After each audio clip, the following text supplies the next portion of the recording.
Welcome to another 4-H Minecraft Basics video. In this video we're going to take a look at some of the inventory and interface changes that come with FTB Ultimate.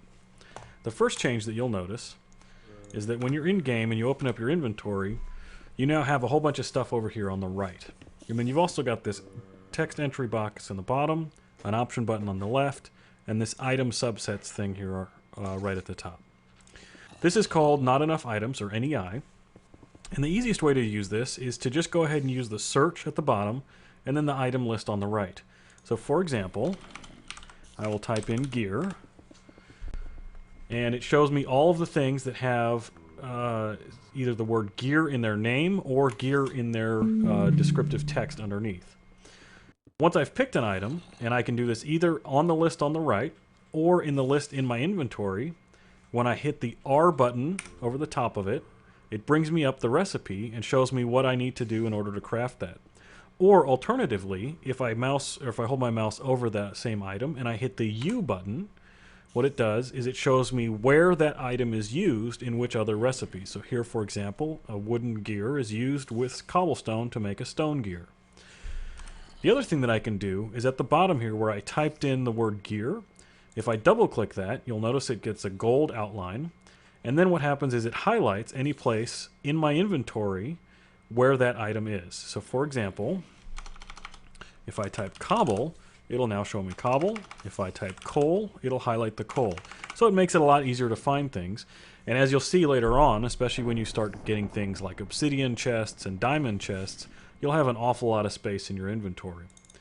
The other thing that I want to take a quick look at is NEI has two other functions that are really useful in the overworld. The first one shows you where mobs can spawn. So if I hit F7, you'll notice a grid shows up on the ground, and the grid is basically telling me anywhere where I've got a red X means that a mob can spawn there, so I do not have enough light.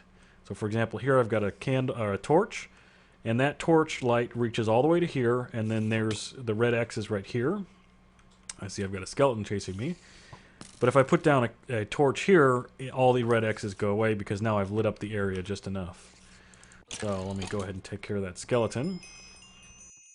The other thing that I want to show you is a lot of FTB takes place in what are called chunks. And so Minecraft basically processes its entire map in what are called chunks. And a chunk is a 16 by 16 square, 16 blocks by 16 blocks.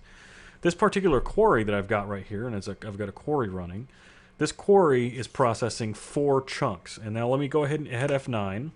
I'm going to hit F9 again. So I hit it twice. And you'll see here now I've got a green grid that overlays the world.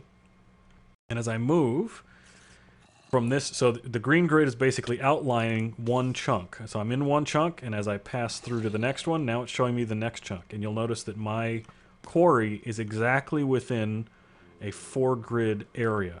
And the reason that's important, especially later on and towards the end game in FTB, is because you'll end up using these things called chunk loaders to load up specific chunks. And so when the game world loads up, it will load up one chunk at a time. And if you want things to happen in that chunk while you're gone, you need to make sure you keep everything within a chunk.